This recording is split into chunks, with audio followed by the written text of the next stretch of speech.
All right, we are live apparently, and Tommy is on, and I want to wish him hello. I don't know how to text him back. I don't know how to comment back yet, but I can see them now on the screen. And Glenn is trying his damnedest to get on. Glenn is trying so hard. Also, one of my friends, Metal Souza, says hello, and we say hello back to her. We are officially live, and that is a good thing.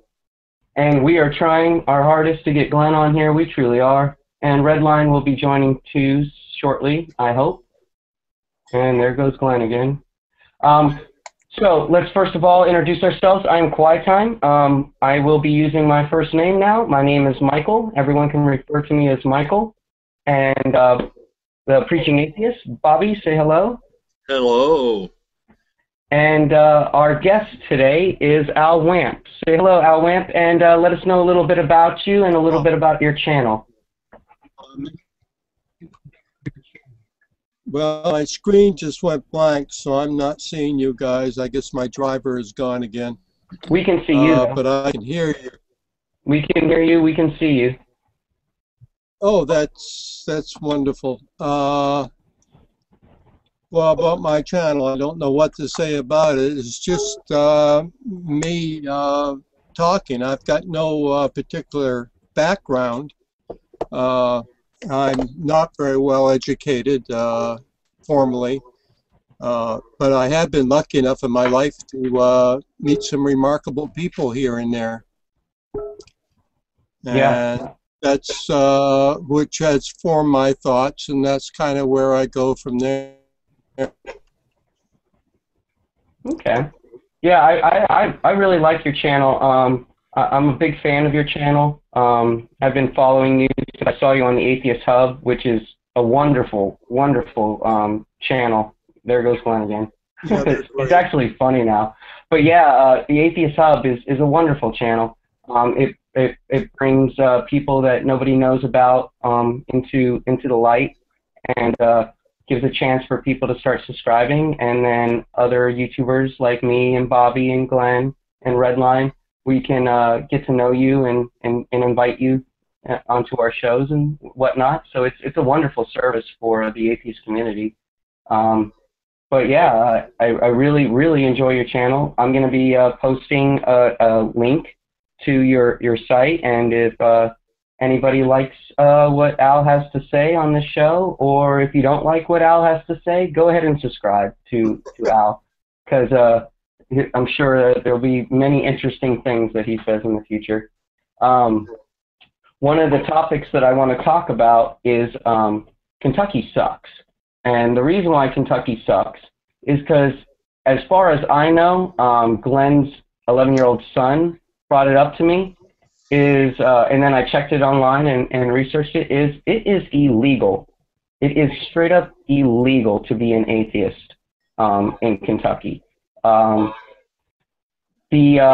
law was passed in 2006, and the law centers around homeland security, and it states the safety and security of the Commonwealth cannot be achieved apart from the reliance upon Almighty God, as set forth in public speeches and proclamations of the American presidents, including Abraham Lincoln, historic March 30th, 1863, presidential proclamations urging Americans to pray and fast during the most dangerous hours in American history, and to the text of John F. Kennedy, November 22nd, 1963, National Security Speech, which concluded, "For as written long ago, except the Lord keep the city, the watchman waketh, but in vain." And if you continue to read on and you further research it, you find out that there is a maximum penalty of a year in prison, not in jail, but in prison. Let me let the page load up real quick, and I will read you what it says here. The state-church divide is not a line I see, Reiner told New York Times shortly after the law was first challenged in court by the atheist organization and group of state residents. What I see is an attempt to separate America from its history of perceiving itself as a nation under God. Since 2002, state and local officials have spent more than $160,000 in legal fees, having lost the case after case to the American Civil Liberties Union for posting the Ten Commandments on public buildings. They still owe $400,000 in a 2005 case in which the Supreme Court ruled that such displays should be removed. And it says that a Kentucky law requires residents and government officials to affirm the existence of an almighty, protective God via a series of plaques installed outside of the state Homeland Security building, with a penalty of 12 months in prison if you fail.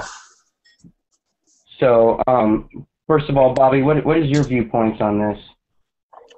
Well, as I was talking prior to the show, that I'm currently writing a series for YouTube on I guess you'd call it the non-constitutionality of the Bible. The first being, Deuteronomy 13, where by having a non-theocratic ideology, basically was, as with the Muslims, I guess, and some, or the radicals, I should say, radical Islam, is death. And the First Amendment itself, I mean, just here I'm reading, Congress shall make no law respecting an establishment of religion or prohibiting the free exercise thereof and abridging the freedom of speech and the press and the right to people peaceful assembly and so forth and so on. Now, this particular law site is Cornell University. What I think is interesting is that they, in just a small paragraph, Madison's original proposal for a Bill of Rights provision concerning religion reads, the civil rights of none shall be abridged on account of religious belief or worship, nor shall any national religion be established, nor shall the full and equal rights of the conscience be in any manner or on any presence infringed. And the reason why I'm doing this series is I recently, I forgot who it was, I've got them on, I got the video elsewhere, but their argument was that it's freedom of religion, not freedom from religion. But when you read what Madison's original proposal was, is that it not only does, Congress cannot infringe upon the rights of the religious, the free exercise thereof, but on the rights of conscience. So basically, as it's written, if my conscience, let's say, is against religion, in other words, I find that the genocide and the infanticide and the bigotry that is in the Bible goes against my moral views, my own personal moral views, I have the right in the Constitution, at least in this amendment, not to believe and to pass laws that would imprison me or fine me for being, let's say, an atheist or a non-theist is absolutely unconstitutional. This thing has been fought so many times. It's just a waste of money. And to me, it's just political marketing. But anyway, there's my 2 cents. How about you, Al? What do you think about it being illegal not to state that there is an almighty God and that you can be imprisoned for it, and that it's illegal for you to hold office in Kentucky if you don't say that there is an almighty God? Well, I just interpret that as it's illegal if you happen to be in Kentucky to think. And it kind of stops there. And, of course, that doesn't make any sense, but that's really the way it is. I live in Maine, and I'm in Kentucky, and so I can't really speak about it, but I wonder how many people, or if any, have been prosecuted under this law. I'm not sure. I wasn't able to find any information. All I can find out for sure is that it is technically illegal and that you can be prosecuted for it.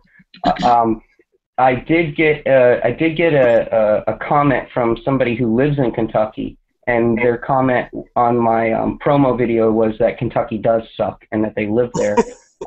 If they are watching, or if they tune in later, or even after the fact, if they can tell me if they've had any kind of heartache or any kind of problems with actually being an atheist, that'd be very interesting to me.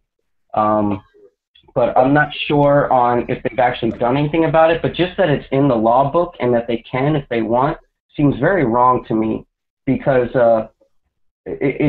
we're supposed to be a free country, and it's okay if you're a Muslim, it's okay if you're a Mormon, it's okay if you are a Wiccan, but in Kentucky, at least, if you denounce any God, or even if an almighty, loving God, then you have the possibility of being incarcerated, and not even just jail, but actually prison, for just thinking for yourself, and that seems so wrong to me. Now, is this a recent law, Michael? 2000. Let me see. 2006. So Okay. no, it's actually been 7 years, and it's still to this date. I think we're going to have Redline on here in a second, and we can ask his opinion on this. But what it was is I'm joining the Army very, very shortly, and I was telling Glenn last night that you have to pick 3 bases and that you would like to be at, and I told him I would like to be either in North Carolina, my home state, or I would like to be in Tennessee, his home state, or I'd like to be in Fort Knox in Kentucky because I heard it's a really nice base to be at. And then he told me, well, if you do, you can't wear an atheist t-shirt and go out to the bar, or you can't publicly tell anyone off of the Army base that you're an atheist, or you could face incarceration. And so I looked this up, and I made sure that it was correct, and sure enough, it is illegal. And although you are protected, and you are treated equally in the armed forces for being a free thinker, a skeptic, a deist, agnostic, or atheist. There's no ridicule for being any kind of religion or not religion. If you leave the Army base wearing an atheist pride T-shirt, you're screwed. You can get in trouble for that. When I was in the Army, which was back in 1960, the chaplain there cursed me for being an atheist, which really hasn't taken so far. I've been looking out for it because I didn't want to attend the mandatory Sunday services and didn't, but I had to have a meeting with him where he called upon his various deities to curse me and my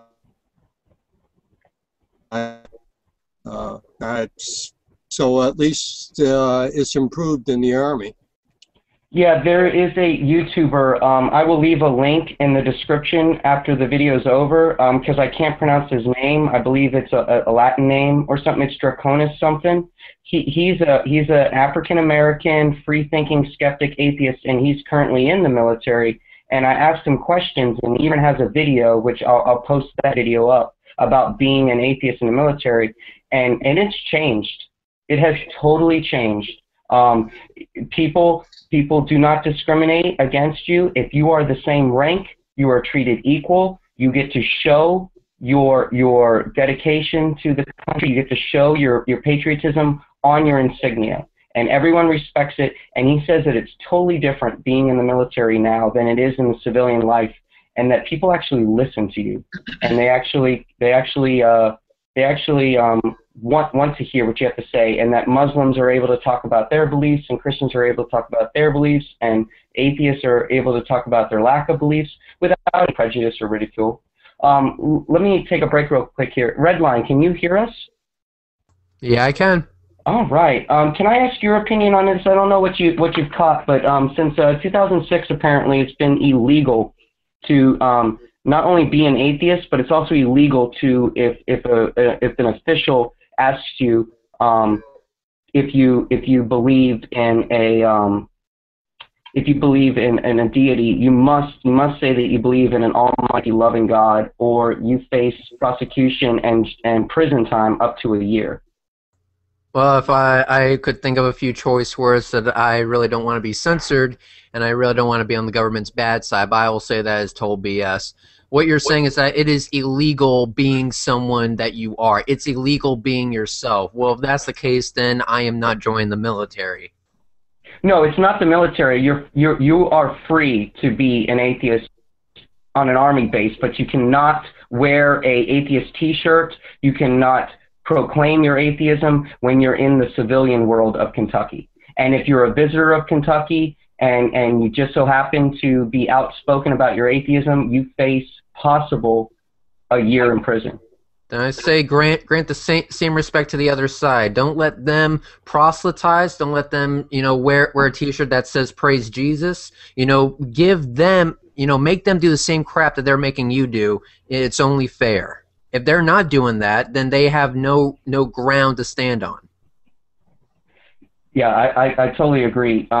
Freedom of religion is the same as freedom from religion, and it should be like that. And this country, a lot of the founding fathers, they were deists, which is as close to atheism as you could be back then. They did not believe in a personal God. They did not believe in a savior.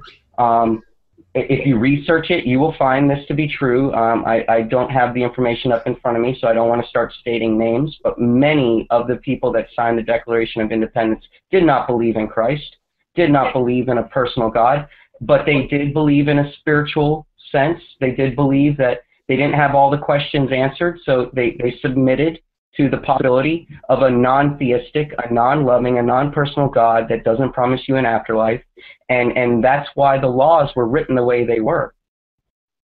Yeah, they just seem, this concept of making a complete double standard, it goes right over their heads when you're talking about what you can and cannot do within the confines of, let's say, the military or the government or United States in general.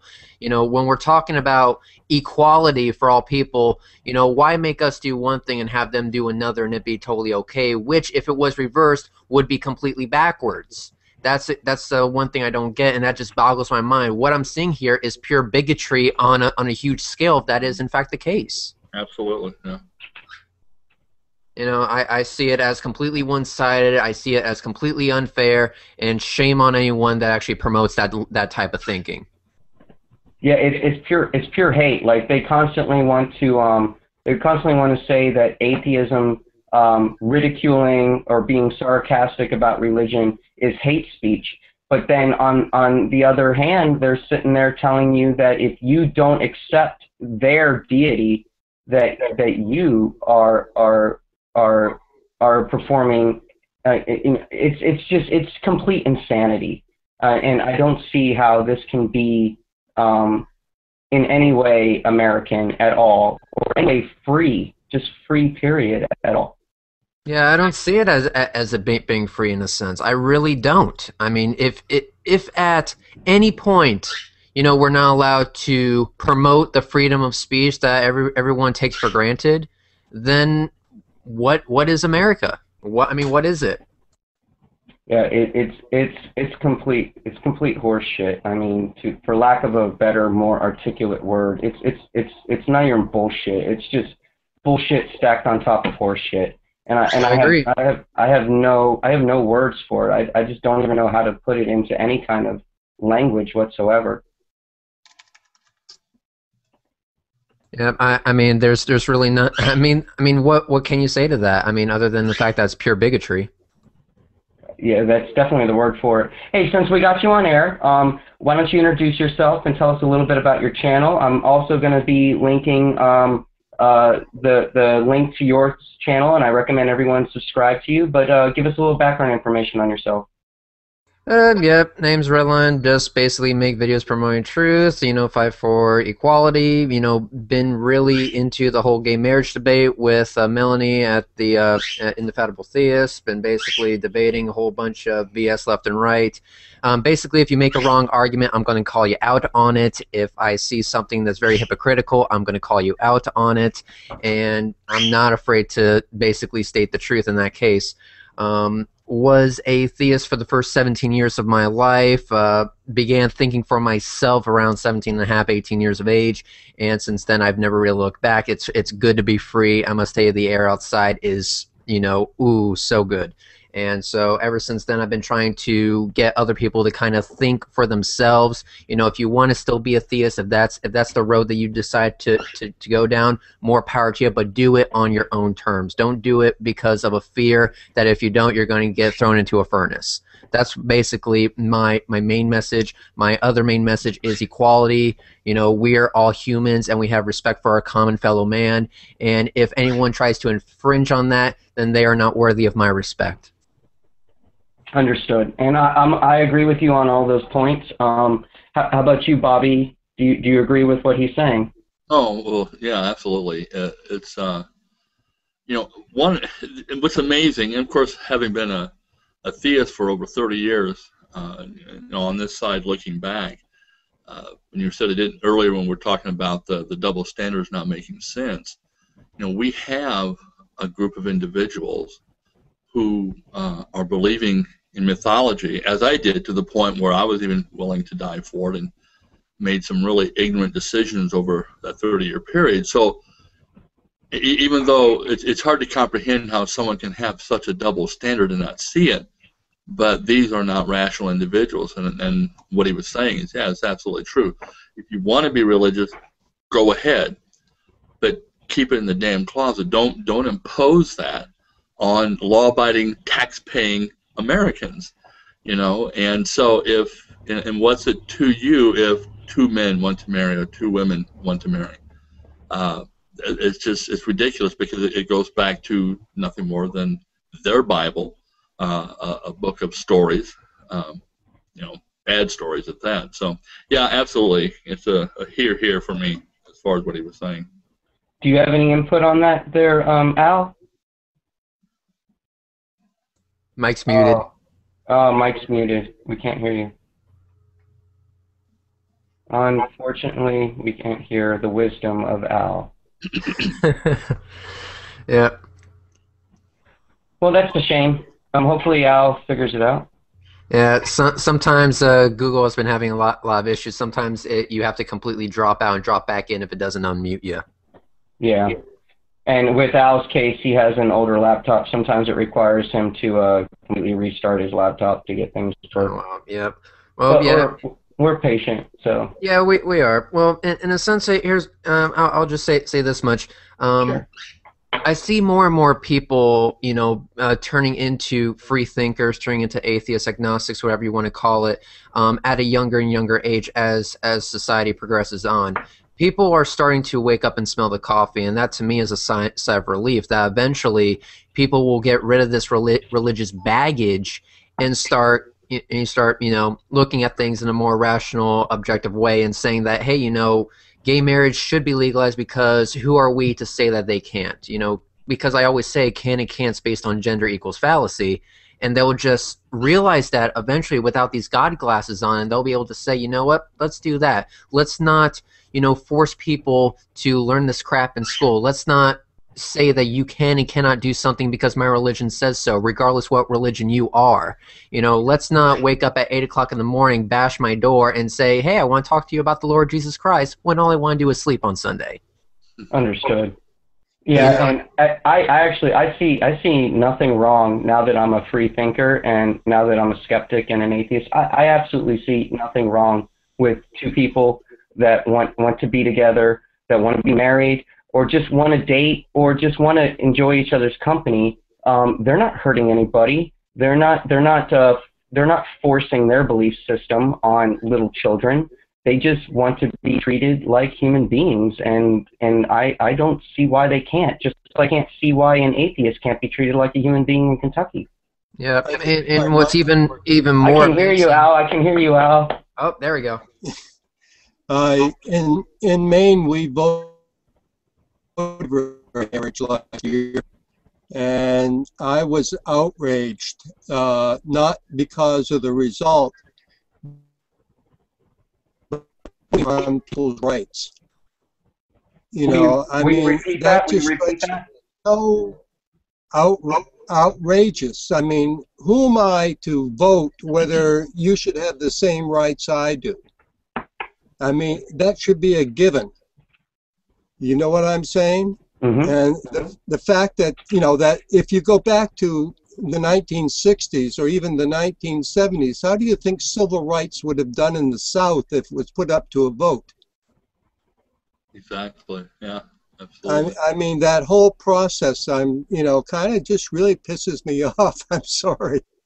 So it should. Get angry. Nothing changes unless people get angry. That's the way history has always been. Yep, I'll agree. What I find interesting, especially, and I was part of that, for the longest time, where this whole thought that our founding fathers were Christian. Let's assume that they were. Some were, some weren't, some were deists, so forth. They brought together the document that we know as the Constitution to protect society from a tyrannical religion. I mean, they were fighting against a very ruthless king, the religion of Europe, the rule of Europe.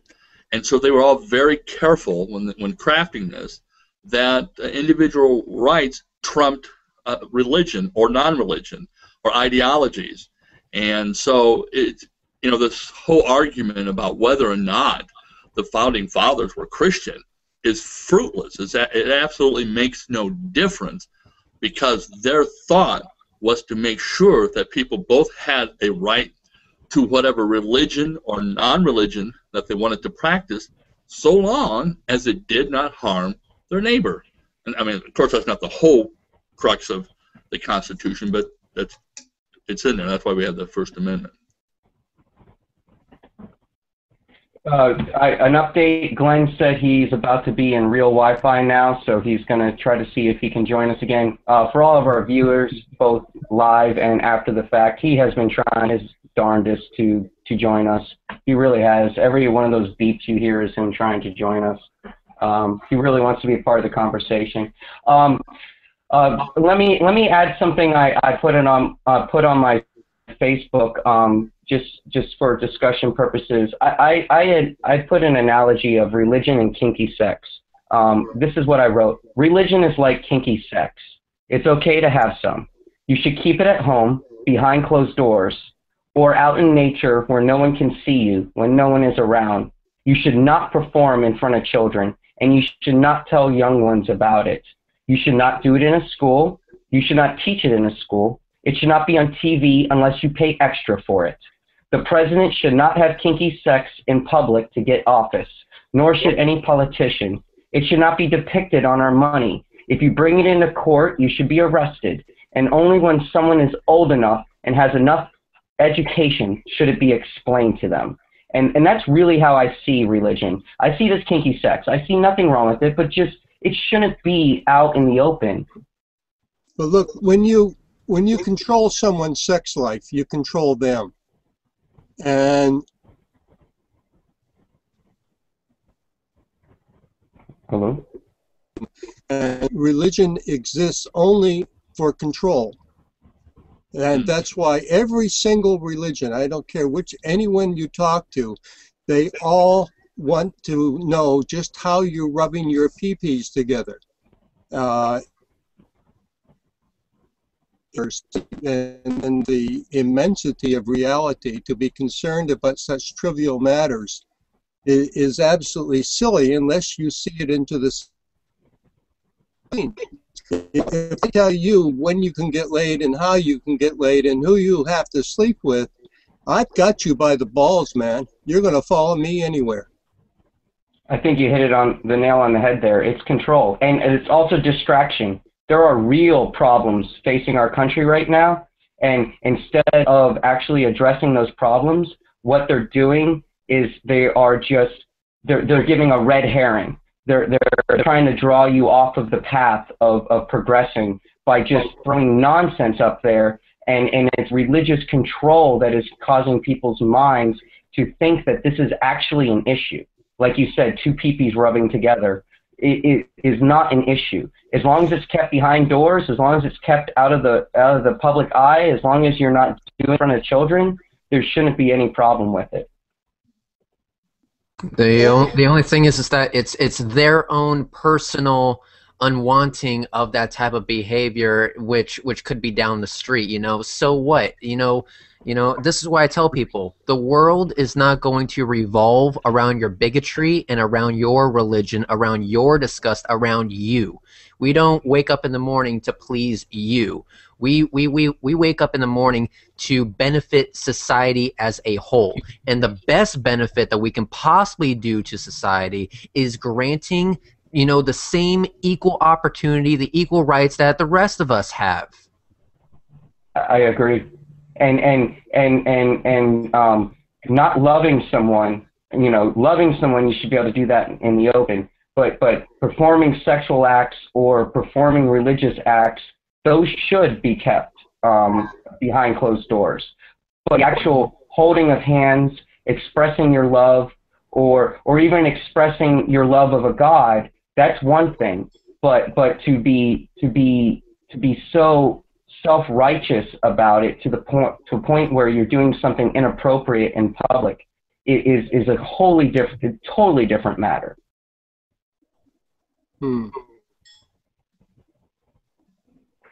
But that's just my viewpoint on it. I mean, I don't have a uterus, therefore I don't tell other women what to do with their pregnancies. I'm not a homosexual, so I would never tell another homosexual what to do or how to act.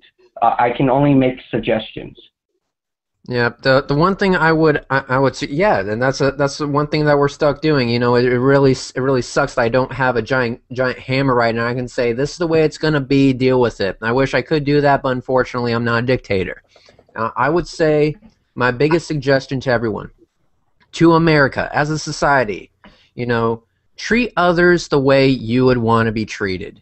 Simple as that. I mean, would you want people really making laws governing what you do in the privacy of your own home, who you can actually marry, when it comes to people that are not harming society at all? I mean, what if we did that to you? What if gay marriage was actually the norm and you marrying the opposite sex was actually the quote-unquote unnorm? How would you feel in that situation? Put yourself in their situation.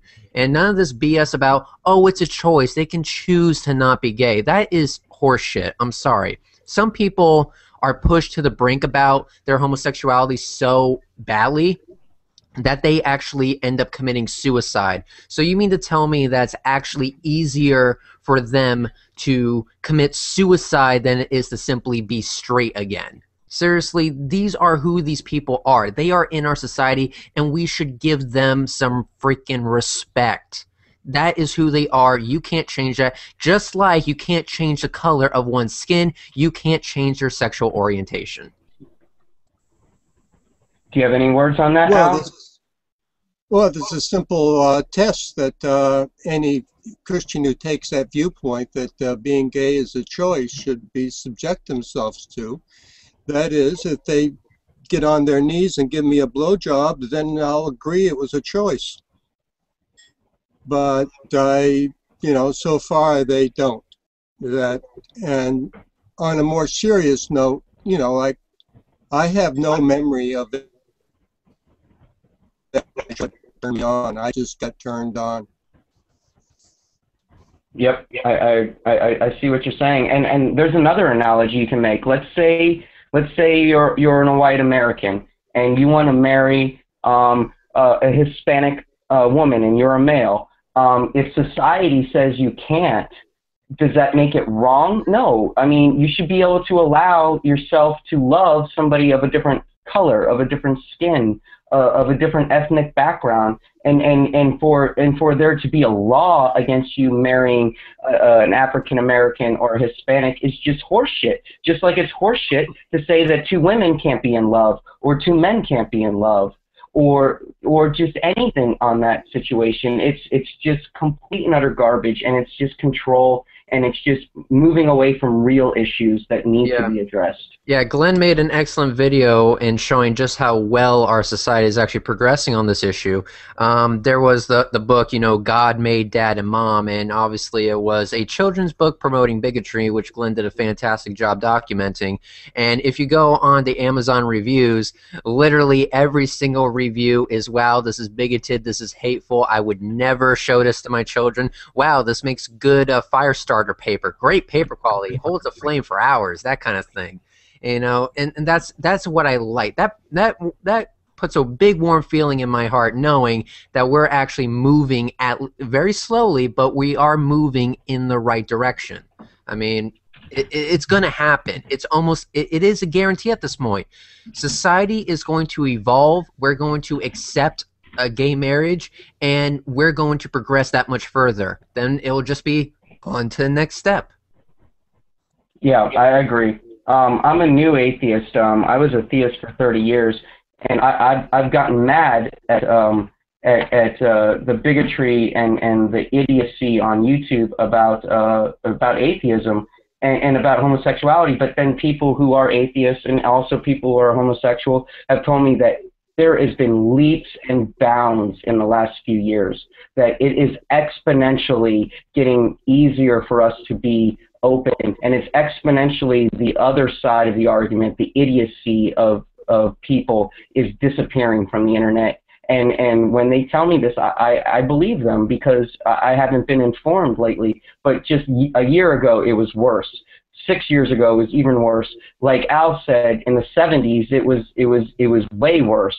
And every year, it seems to be that being open, being free, being able to think for yourself, being able to denounce a deity is just getting easier and easier and easier as time goes by. I see change happening. I see a progress in humanity and in species as a whole of the human species just happening right before our eyes.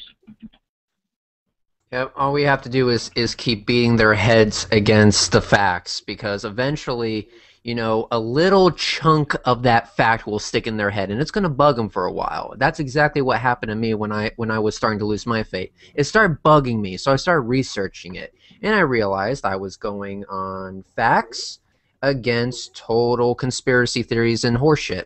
So the facts stuck there. I go, okay, well, now I'm not a young Earth, I'm an old Earth creationist. You know, there's a lot of evidence for an old Earth, but, you know, that thing. Well, then I heard about how the planetary systems form and the amount of evidence out there for that. Okay, well, maybe God made that first initial spark. But then again, if it's outside the realm of scrutiny, where can I possibly go from there besides an I don't know answer? And so then I was like, well, then that's based on pure absolute nothingness. Eventually, if you get one hint of fact, it's a domino effect. And that is why society is progressing the way it's progressing, because of the domino effect that everybody in the atheist community, everyone on YouTube, Facebook, whatever, is actually starting. It's great. We just got to keep on, you know, tipping the dominoes, and eventually it's all going to fall over. Yeah, I totally agree.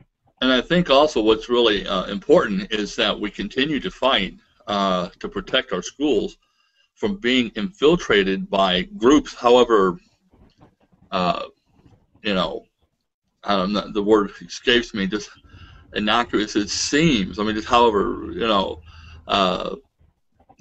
I'm having out the word, that it's not all that important. I forgot this program where they were putting these tracts in these kids' backpack as they were going home from school. And so I had made this about a year ago. I did a small little talk on it in one of our atheist meetup groups. And my suggestion was that if we went into the schools and started either with the atheist material, Muslim material, Hindu material, that we could push a lot of the right-wing Christian stuff out of these schools, that they would just quit having these programs. And I guess what I'm saying is, I'm rambling, is that I think that the youth, forgot the age group, I believe it was between 80 to 30 or 34, plus the minority groups, is who put President Obama back into office for that second term. And so I think there are some people like myself who in middle age, after 30-some years, do come out. It's a very arduous, slow process. But I think if we're going to see change, now I may be. I'm sorry. That's all right. Keep going. I may be a little too old in my mid-50s to see it, but I think you, Michael, will see it, and others, 20 and 30 years from now, a fairly religious-free society, free from its tyranny, if we protect our schools.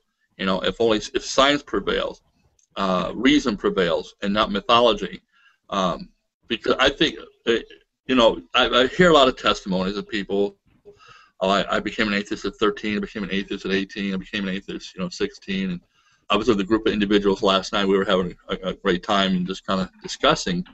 But what you rarely hear, not that you don't, people like myself, after 30 some odd years that come out. Not that it doesn't happen, and we don't want to forget these people. We really want to continue, but I think you're sort of beating against the concrete with a feather. With some of these, and I think our concentration really needs to be protecting the schools, getting them the money they need for good education, and keeping religion out. Yeah, I agree. I mean, if we're going to start, you know, introducing religion into see that's the thing I also want to make clear is that, you know, no one is stopping like children from praying in class. It's just that they can't make it mandatory. That's the biggest thing that we're trying to get out there. Don't make it mandatory. You wouldn't want me to make it mandatory that they say, oh, God doesn't exist every day at 3 o'clock lunch. You wouldn't want me to do that. Then don't make us, you know, say under God during the Pledge of Allegiance. Otherwise, we get in trouble if we don't. Yeah, I agree. Seriously. I recently was looking up the whole under God thing, and I found out that it was added, I believe, in the 40s or the 50s, the whole under God part of the Pledge of Allegiance. So I called the school. Because my children live out of state, they live in Pennsylvania, and I asked the guidance counselor what God stuff are they cramming down the children's throat, creationism and all that stuff, and she says that they don't teach creationism until high school, which I'm cool with, because by then my children will have all the skill sets they need to understand reality, but she said that they do the Pledge of Allegiance. So I called my son. He's 8 years old. He's going to be 9 next Tuesday, and he told me that they taught him in school that there's 2 different versions of the Pledge of Allegiance. And I was happy with that. I see a change. I mean, I wasn't taught that when I was in school. Same here. I wasn't taught that. So, I mean, and Pennsylvania is pretty religious. It's one of the 7 states where it's illegal to be an atheist in office. And they have, they have the Amish and stuff like that. But yet still what I would consider a backward state is very progressive when it comes to public education. Yeah, I see it progressing too. I mean, especially in my own school. I went to my old elementary school, and there was like some religious things that were plastered in the hallway.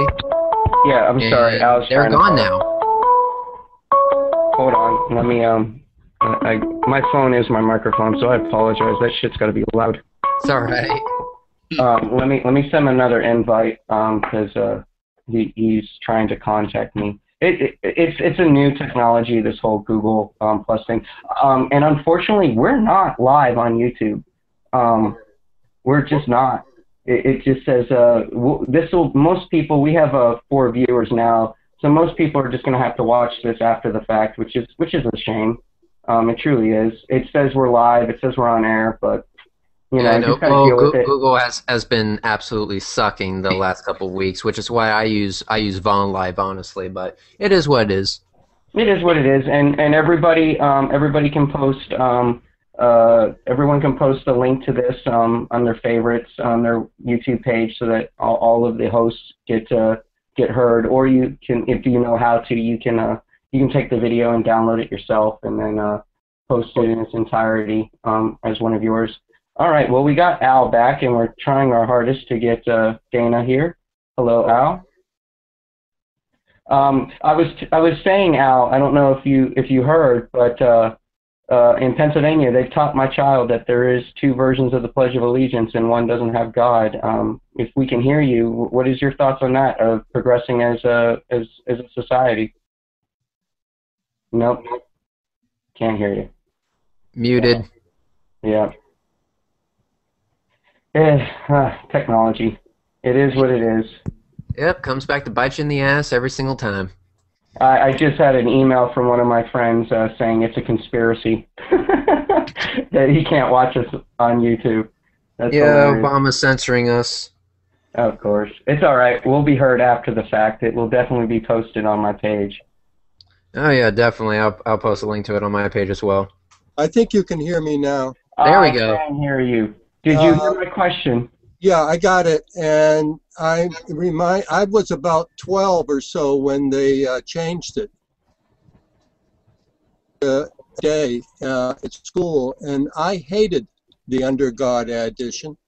It wasn't for religious purposes. It offended me, my poetic 12-year-old mind, and I vowed that I would never, never, never say it. And that's a vow that I've kept to this day. It's very interesting. Do you know what year that was? I think it was around 50. Well, I was 12 and 53, and I'm assuming that's about when it was. I thought it was like 1954 for that, and 1957 for when they put it on money. Then. Yeah. When they changed the pledge, then I would have been 13. Yeah. Yeah. And they definitely added it to the money, and they definitely added it to the pledge, and that they're trying to pretend like it was always there. Well, it was all part of the McCarthy. Technical problems. Dana, can you hear us? I can hear you. Can you hear me? Yeah, I can hear you. What is your viewpoint on the whole adding the "In God We Trust" on money, and adding "One Nation Under God" in the 50s, and pretending like it always has been there? If memory serves me correctly, I think there were some coins or whatever that were minted that had "In God We Trust" on them. Hey, I'm an anti-theist. I find it offensive as hell. Yeah, I'm with you on the really jive with the idea that we're a secular nation. It's annoying. But, you know, it is what it is. I mean, compared to other people's money, our currency is kind of a joke. And just think about it this way. I mean, what's the irony that God is on our capital? You know, as God is on our currency. I mean, there's got to. I mean, the great irony is that, you know, for even most religious people, money is their God. It's true. Also, we mentioned that it's illegal to be an atheist in Kentucky, and you face up to a year in prison if you do not announce that you believe in a loving, almighty God. Yeah, there was somebody that I got into kind of a Facebook fight with. It's funny that you should be. The title of this thing is "Why Kentucky Sucks." I guess just a few days ago, was it Daniel Boone Day or something? With Daniel Boone, the professed founder of Kentucky, she said something along the lines of,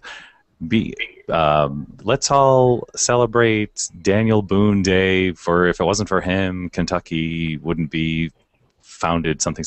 And I wrote, I said, Daniel Boone be cursed. Kentucky is nothing but a toilet bowl of ignorance and stupidity. Well, my mother, she visits Kentucky on a regular basis because her husband's mother, who was a World War II concentration camp survivor, they go and visit her, and my mother's a new atheist, so I told her to be careful not to wear any atheist clothing and not to be outspoken about it, because she could face consequences for that, and that's a shame in a free country. I agree. It's definitely a shame, considering, you know, you're basically, you know, being penalized for just being who you are, being a free thinker, being rational, being able to wake up and smell the coffee and not being scared that, you know, the big man upstairs is going to, this is Sparta, drop kick you down a pit of fire. Well, let's keep it real, guys. I mean, in America these days, how free are you really? I mean, in comparison to some of the other secular countries out there, you know what I mean? I mean, we all know it's a nanny state and what have you. I mean, still a great place to live. The land is good and the water is clean for the moment and the air is fine. And it's not Saudi Kentucky is beautiful. Kentucky is a beautiful place, and it's full of beautiful people. It's just their law is stupid, and that's why it sucks. It's not the people. It's not the country. I mean, I've been there many times. It's a gorgeous place. Yeah, I like America. I love this place. Love the cars they make, obviously. Love the women here. They're great. And the only thing is that it's just the laws of the land that are completely hideous. And sometimes we have to ignore it in order to get on with our daily lives without going absolutely insane. Yeah. Yeah, no argument from the primate, that's for sure. Yep. How about you, Bobby? You've been quiet for a while. Well, I was just going to say to just, making sure that we never get accused of not knowing facts, as Dana was saying earlier, not to back up the conversation, that in God we trust. I'm going on I know Wikipedia is kind of a bad thing sometimes, but they are quoting from the U.S. Department of Treasury history of In God We Trust. The paper said that it first appeared on U.S. coins in 1864 and then appeared on paper currency in 1957. So again, if it was important to the founding fathers, would they not have done that? So, but anyway, I just wanted to make sure that whoever happens to be watching this, that we're not just blowing it out our ass. Sources are wonderful. I love sources. I'm a skeptic. Yeah, absolutely. We need. So. Yeah. It is ridiculous. And once again, let's get back on the old gay rights, because that's part of this show too. It's in the description. I think that's ridiculous too. Do you have any input on just this nonsense of trying to fight people who are in love to get away from the real issues at hand, Dana? Okay, so on the issue of gay rights, oh boy. I just find myself just getting angry and frustrated by the quote-unquote... I can vouch for that. I can literally vouch for that. Yeah. Well, obviously, pissed. I've been following that saga with you and Melanie. So, yeah, here's the thing. It's almost... I almost can't be rational about it, because anybody who tells you... oh, God, and I hate to generalize, but, I mean, come on, can we just keep it real here? You're against gay rights for one of... However you... Okay, here's the thing. You can't deny people the right to get married if your core argument is, ew. That's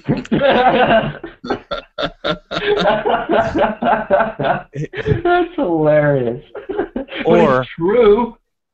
No, it totally is. And then, or for some reason, you think that your marriage is going to somehow not be special. I mean, who the fuck are you?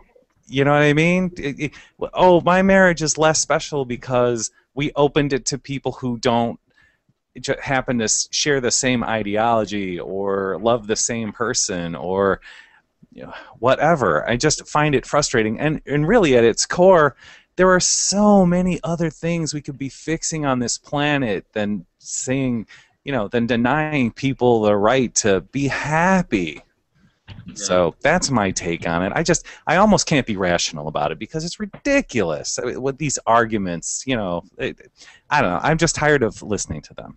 Yeah, well, my whole point is that it's just a distraction. It's a way of keeping real issues from being addressed. It's like, oh, we've been in a war for like 12 years. Well, yeah, well, gay people, they're having gay sex, and they're trying to get married, instead of actually addressing the questions at hand. It's a red herring. It's a fallacy. Well, I mean, there's no doubt, truth in that. But some, like even with myself, when I was so heavily involved in religion, it was a more important issue to me, say, than the economy. And simply because of the irresponsibility that the scriptures had ingrained in me, such as I'm really not that concerned about the environment because it's all going to go boom anyway, and God's going to make a new heaven and a new earth. So things that such as wars or economy, things of these, that are extremely important, the issues that should be addressed, are secondary because they don't they're going to be taken care of in the afterlife or in the new heaven and the new earth. And so for many of these people, many of them, it is the issue. It's the primary issue because it's their eternity that's involved. Whereas a lot of these politicians, basically, they play on those fears, they play on those superstitions, on that mythology for their own personal gain. Now, when it comes to politicians on both sides of the aisle, I am cynical as hell. But to a lot of fundamentalists, I mean, it is the issue, and it's not so much a red herring as with many it is, I'm sure, as it is a matter of eternal life or eternal death. So. I mean, then let them completely live their lives the way they want to, but don't try to force other people to believe in their crap, because now we're not talking about actually being free, actually being respected, that kind of thing. This whole thing about equality, that's why we say this is bigotry, because it actually is just that, pure, unadulterated bigotry. I mean, you want a definition of bigotry? There's your answer right there. I say we gotta get rid of that. That's the only way our society is going to progress further. And until that happens, I'm going to keep fighting the good fight. Yeah, absolutely. And if Christians actually took to heart what they say they believe, I mean, we all know they cherry pick. They're some of the best cherry pickers that are out there. Because when you get into, say, Matthew chapter 5, Jesus is said to have said, about treating your enemies with love and respect. And if your enemy requires something of you, not only give them the very thing that they're demanding of you, but even give them more than what they're demanding. So, and I'd done a video once where with that, I said, then if they want the freedom to marry, then you are to give it to them. You cannot restrict them if you're going to live according to the Bible, but they don't. So, but then you got the fearmongers out there like John Hagee and Pat Robertson and Brian Fisher and all these other idiots that are out there. But no, I agree with you 100%. You're absolutely correct. Yeah, exactly. Keep finding the good fun eventually, and at the end of the day, they really don't have a leg to stand on. You ask them to try and justify, like legitimately justify without from a religious basis, their arguments are so easily shot down. Oh, parents need a mother and a father. Okay, well, what about single parents? Should we take away their child? Well, marriage is for the making of children. What about people who are infertile or don't want kids? Yeah, weak. I mean, yeah, absolutely. I mean, seriously, they're all weak. Oh, my marriage will not be special. I'm sorry, the world doesn't revolve around you. You're not that important. Or what about me? I have 2 children. I've never been married. Does that make me evil somehow? Yeah, you're evil. It didn't work out, and it'd be unhealthy for the children for us to try a 6th time because they're old enough now that they'll be hurt. I think the best thing for us is to not have been married and to never get married and to never try again, to just be happy in separate homes and to not fight over the children, and apparently that's unchristian-like too. Yeah, well, it's unchristian-like, but you want something. It's the healthier option. That's why I said, because when you eventually gotta stop looking at everything from a religious standpoint, start looking at it from a rational standpoint. What is better for those children? Are they going to be better off in a home where there's constant fighting, bickering, bullshit, that kind of thing, or in a stable relationship where the kids are going to have playtime, a house, a roof over their heads, a pillow to rest their head on? That is what a child needs. And that's what they're missing completely. I mean, just right over their head. Yeah, who do you want to make happy, Jesus or the children? I say, do the children. The children are definitely the number 1 pick in my book. And I would have to agree. On Father's Day, I would have to agree. Happy Father's one of Day, the, everybody. Thank you. Oh, thank you. Absolutely. Thank you. I was going to say that one of the things that cracks me up about this whole marriage is sacred argument is that 50% plus of all marriages ends in divorce. That's pretty fucking sacred as far as I'm concerned. Yep, it definitely is not looking good for their case. That's why, you know, it was brought up in the debate that, you know, the reality is that there's actually less divorce with gay relationships than there are with actual straight relationships. And if anything, we're treating it a little bit more special than you are because it's a given for you. If you're straight, oh, here you go. You want to get married? Here you go. I'll sign that thing. But all of a sudden, if you're the same sex, you got to fight, plead, probably move to a different state. You know, if you go to one state, oh, no, hell no. But you jump to Washington State, oh, now all of a sudden it's okay. Would you really have to jump through that many hoops just to get what should be yours to begin with? It's ridiculous. And then states where it's like, okay, you're allowed to get married if you're a homosexual, and then you do, and then they repeal the law, and then you got to move, and then I don't know exactly what would happen. I don't know if you have to get remarried or what it happens, or if you're not married again. It's ridiculous. It's ridiculous. It turns into a huge clusterfuck at this point, and you know that's another thing. It shouldn't have to be. It shouldn't have to be this freaking complicated. We shouldn't be giving these religious arguments the light of day. We shouldn't be giving these arguments that have been debunked time and time and time and time and time and time and time and time again. You know, especially in court. Didn't we already siphon that crap last week? Yeah, move it along. You know, next. Oh, nothing. Okay, legalize it. Boom, dead, done. We're over with. On to the next issue.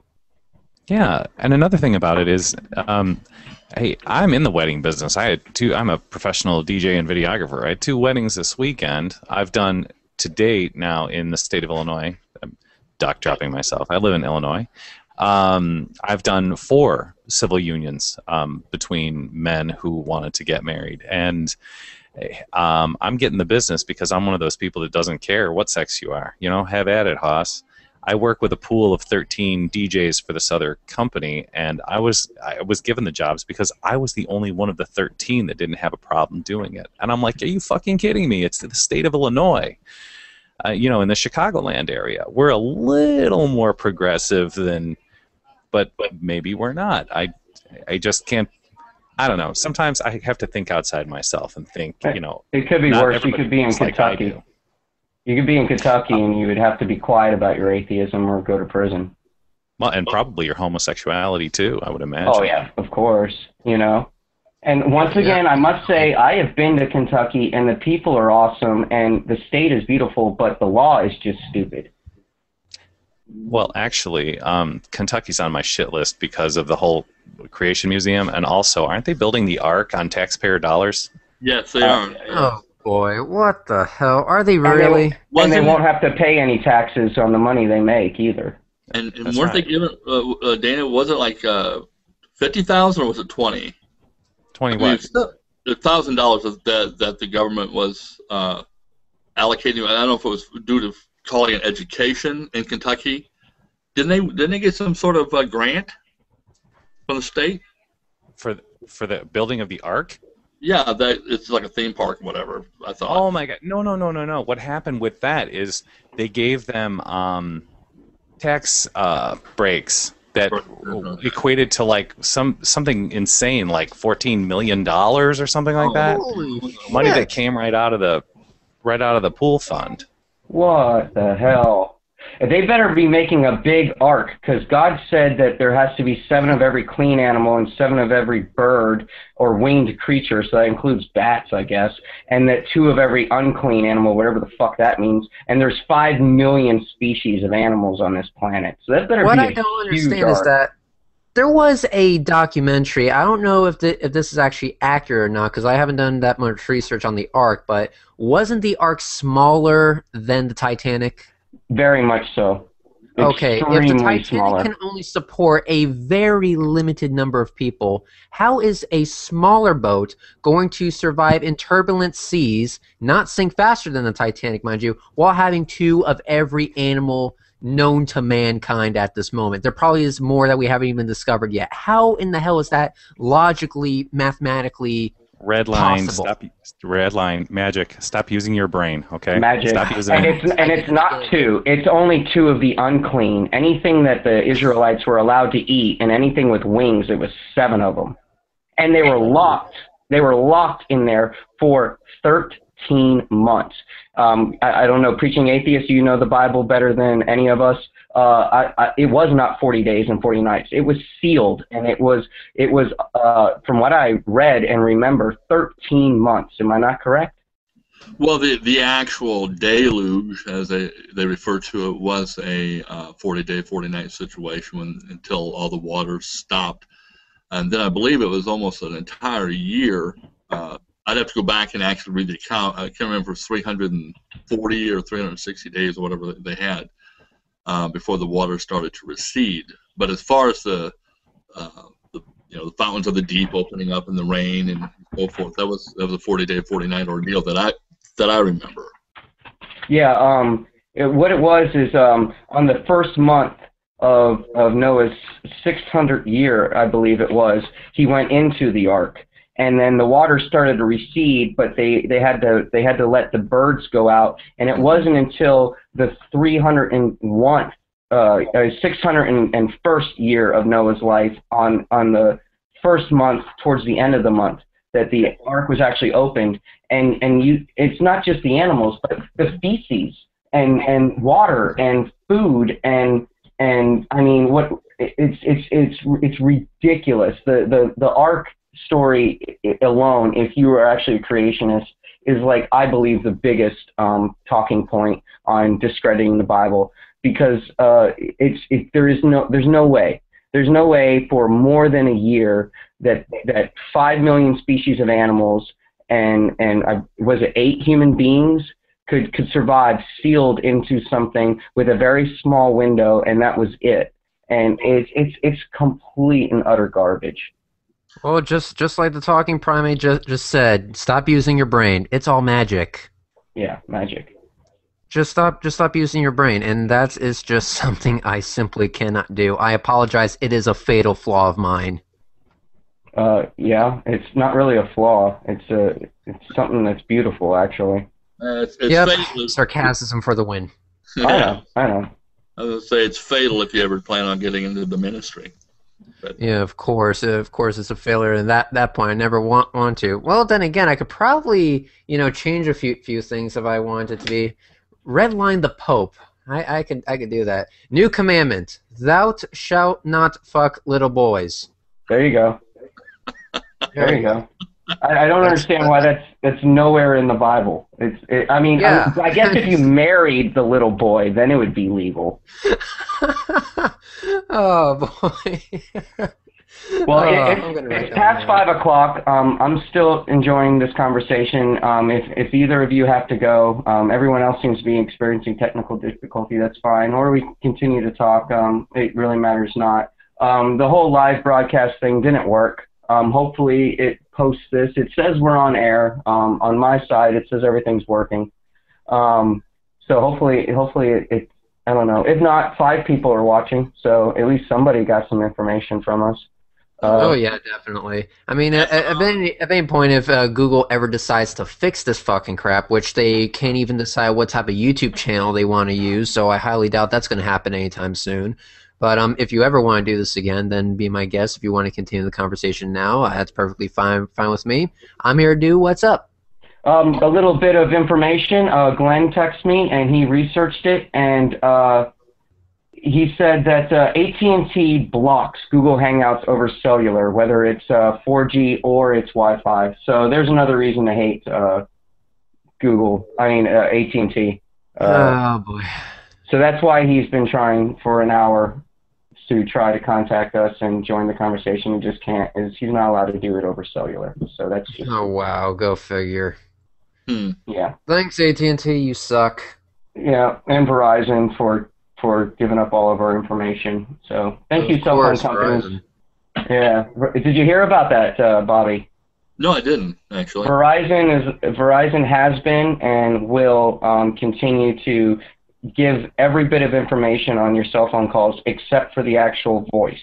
Like they don't, but you know, maybe they do that too. But who you're calling, when you're calling, where you're at when you're calling, what number you're calling, how long you're on the phone with that person. It's been leaked into the public that they are giving that up to the federal government. Of course. They know what you're gonna do, when you're gonna do it, and you know, that kind of thing. And I believe isn't that, like, in my opinion, a huge violation of privacy? But then again, Yeah. good thing I don't have Verizon.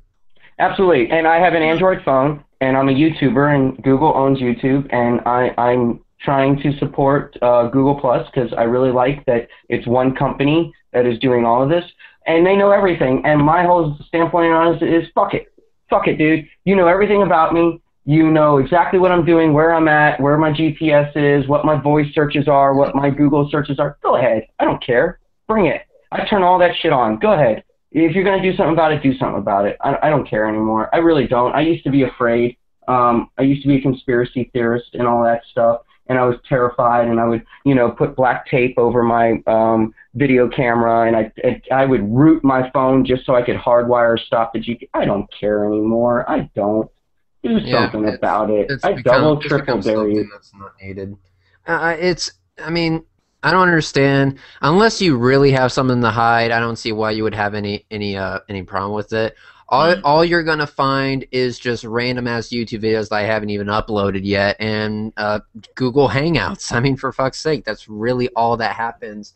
And my phone is mainly used for work that I do at Ferrari, but I mean, shit, enough is enough. I don't know. It's just you can't, if you live in fear, your brain doesn't work properly. So the best thing to do is just to not be afraid, no matter what. Yep, just exactly. don't be afraid. Wamp had a whole video, his latest video, which I will be embedding his channel, and I highly recommend any viewers that are watching and any viewers after the fact, please subscribe to him. He is the least subscribed YouTuber I know, and he is just an awesome man. And he sees fear as a distraction, and he says when you're distracted you can't live. And he calls himself the spiritual atheist, and what he means by that is he lives in the here and now and sees something spiritual about that and refuses to be afraid. And you got to respect that. I mean, you really do. Somebody of his age and his wisdom, I mean, to be saying something so important is just beautiful. Yep, exactly. More power to him. Definitely more power to him. That's basically it. But yeah, it's a bunch of crock of bullshit. Kentucky's laws against being an atheist is bullshit. Telling people who they can love and who they can marry is all bullshit. This is just a bunch of horseshit. And I agree. And you want something? I'm going to go on another bit of bullshit right now. Sure. Don't know if any of you have been following it. I know the Talking Primate has. But I'm about to blow the fucking whistle on it right now because I'm sick of being harassed. I was having a debate with Melanie. We won't necessarily call it a debate because it wasn't. It was an open conversation which anyone could have came in. And her parents decided to contact me, ladies and gentlemen. And basically, they want my head on a platter. They want me to go into basically a gang up where it's going to be 4 or 5, I don't know, 3, 4, 5 people against me because Melanie was singled out because nobody came to her rescue. And apparently I'm the bad guy because I only gave her 6 hours in advance. Here's the deal. I will be more than happy to go 3-on-1, 4-on-1, 5-on-1, 10-on-1, I don't care. But you have to admit that the reason you want me to come on is for your own personal vendetta and not for a legitimate conversation. Because then I will then gain every right in the world to drop the respecting bullshit and come in guns blazing. Yeah, I'll answer your questions if you answer mine. Yeah, exactly. You know, that kind of thing. I'll be like, yeah, I just want them to be honest. That's all I want. Stop. If you're going to call it a debate, then it's going to be a one-on-one. If it's going to be an open conversation, keyword open conversation, then you will have no problem with me bringing on a guest. If you are actually doing it for a vendetta, now you're being honest. Let's play ball. Yep. Who is Melanie, by the way? I'm not aware. Melanie is a young lady who is against gay marriage. She runs a YouTube channel called the IndefatigableTheist. I have been having video response debates with her. For me, it's been the last 3 uploads. For her, it's been her 4th upload, I believe, right after the debate happened, or I should say the conversation happened. And so Melanie is, again, against gay marriage, and I was basically the one telling her why she is wrong on basically every single point. We disagree, but we agree on one thing. Her parents do not speak for her in any way, shape, or form. It's her parents I'm actually after at this point. She's actually a really cool person. I recommend you at least check out her stuff, even if you disagree with it. Try to point her in the right direction. Maybe she'll come to. Sure. If you want to send me a PM to my YouTube page or something to my Google+, I'll attach her link too in the description. Yeah, exactly. And so my address is strictly to her parents. If you want me to come in 301, 401, 501, whatever, admit it's a vendetta, and I will be there. We'll make a date. Sounds good to me. Yep, and now it's recorded. Can't back out now. Nope. It might be recorded. We don't know yet. We're trying to figure out why we're on air. Crap, that's why. I really want to believe in Google. I mean, I like them. I mean, I utilize them every day. I don't think I go 15 minutes of consciousness without somehow using Google. Just Google, if you listen to this, please just fix the shit so that we can use your resources. It's nice. But it needs to work. And you've got enough money. My advice. Yeah, my advice is more beta testing. Don't be so quick to rush things out without going over a couple of the odds and ends. Mm-hmm. Perfection takes time, my friends. Perfection takes time. Well, Bobby's busy today, and all of our other guests and hosts and stuff are experiencing technical difficulties. So we'll go ahead and end this one. But it was really nice meeting you, Redline. We'll have to keep in touch. If you PM me, I'll give you my personal email and whatnot, and we'll have to have you on future shows. For any people that watch this after the fact, because there's only 3 viewers right now that are actually seeing it live, we're trying to figure out a show name. Me and Glenn and the Preaching Atheist whenever he can, and Dana whenever he can, and you, Redline, whenever you can. We're trying to figure out a name for the show.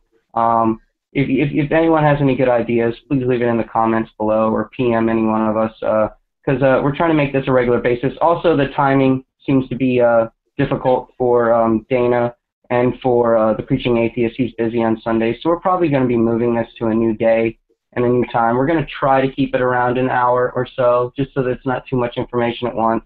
If we need to talk more, we'll try to make it a bi-weekly thing or something. But me and Glenn have been discussing this for a while, and we really like this show, and we would like to know a name, and we're trying to figure out one ourselves. And we're going to try to find. I can think of a few. I'm sure you can. I'm sure you can. But we're trying to make it so that it's more convenient for Dana, and it's more convenient for Bobby here, and for you too, Redline. If you want to be part of the show on a regular basis, we'll try to all figure out a time and a date that's convenient for everyone. Because I really like this, and hopefully Google Plus works better next time. Yep, hopefully. Welcome back, Dana. Oh, yes. Thank you, gentlemen. I am so sorry. The power, I lost power. Oh, well. Well, Google, you're not the only one that's failing. Congratulations. Yeah, the computer just went black, so oops. Well, I hope you heard that. I know that this is an inconvenient time and day for you, just like Bobby. Not everyone has as much freedom and time as me and Glenn. So we're trying to figure out a name for the show, and we're trying to figure out a good day and time for everybody. And we'll be keeping in touch. And Redline, you're always welcome on the show. You'll be a host whenever you do come on. You won't be considered a guest. Maybe a guest host or something. Whatever. It doesn't matter. It's everybody's show. Yeah, call me what you will. Just pay me. I'm good.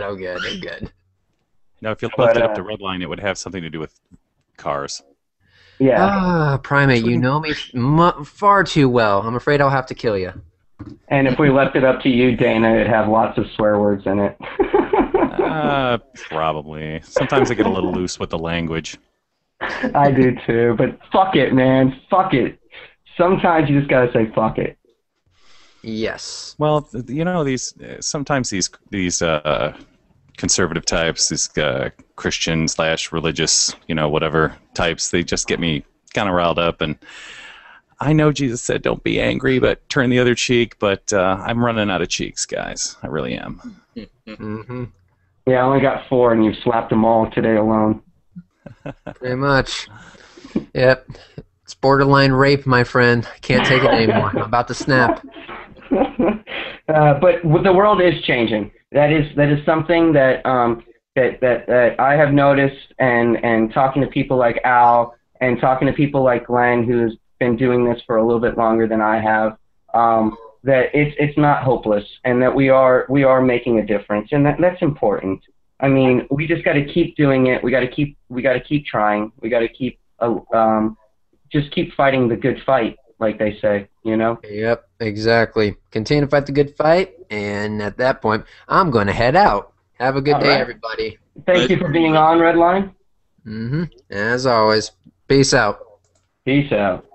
It's a shame. I actually had 2 weddings over the weekend, and I had great stories to tell. But it sounds like you're wrapping up. So. Yeah. Well, you know what? We're gonna change the time and date. Maybe we'll have a show later on this week during the weekday. I do know Bobby's schedule now. You'll have to get a hold of me or Glenn and let us know your schedule. What time would be convenient for you? I really want you and Bobby and Glenn to be on most of the time when we do this show. I really like you guys a lot, and Redline seems cool, so he can co-host whenever he wants. But we gotta come up with a name. We gotta come up with a better time and date, and hopefully next time we'll be live, because it says we're live, but everyone's telling me we're not, and they can't watch on Google+, and there's 4 viewers. I don't know how the hell the 4 viewers are actually viewing, but mad props for figuring that shit out. But, you could, if you kept it on Sunday, you could call it "Not in Church." Yeah, we were thinking something like the Unholy Trinity, but that would just limit it to 3 people. So, that sounds dirty. Yeah, it is dirty. Sounds really dirty. But thank you for joining, Bobby. I really appreciate it. Thanks for having me. I wish you luck on the rest of your endeavors today. I know you're fighting technical difficulties, and we all are, apparently. Today is a technical difficulty day, so we'll just let it be. It's life. I'm looking like I've got to buy a new camera, and the ones that's going to work, I keep telling my wife it's time for her to get out on that street corner, but she doesn't have a great sense of humor like I do, so I don't know She's going to put you on the street corner. Hey, they would pay to dress this. If I get out there just totally naked and say for $5 I'll put a piece of clothing on it, I could probably be a rich man before the day was over with. That's a way to think about it. I never thought of that. I'd pay you $5. I think there's a biblical verse to back that up too, Bobby. Thou shalt put your wife on the street. She's a holy woman or something like that. I don't know. I found one of the ones that I ignored, but it's from Hosea 4:2. Oh, this is was it Hosea? It wasn't the same one that ate shit because God told him to eat dung. And he argued with God. He said, "I'm not going to eat human dung, but I'll eat cow dung." Like, really? No, he was cooking food on it. Compromise. Yeah, he bound himself for a very long time, and only ate food cooked out of dung, from what I understand. But he didn't want to use his own shit. Did you said cook on, or? Yeah, he used the feces as fuel. Okay, well, I've really misinterpreted that one. I'm gonna have to go back. We'll all have to read Hosea again and laugh at it. There we go. Hosea and poop. I'm gonna battle guys. Hey, here's a joke for you. What would you call a dissertation on that subject? I don't know. A feces thesis. Oh no. Yeah, you gotta throw it. I'm running out of material. Really seriously. Yeah, it's getting late. Everyone's getting tired. Well, everyone who's hosted, please check out my channel. Steal the video, favorite the video, add it to a playlist, whatever. Put it on your channel so everyone can see. Hopefully, I'll keep in touch and we'll figure out a new time and date. And hopefully, the viewers will leave awesome names in the comments. Funny ones are acceptable. We might not use them, but I do need a laugh, and I wouldn't mind that. But any names you can come up with, good names, stupid names, dirty names. I like dirty names. Just put them in the comment section below. It'd be awesome. I'll love it. All right, everybody.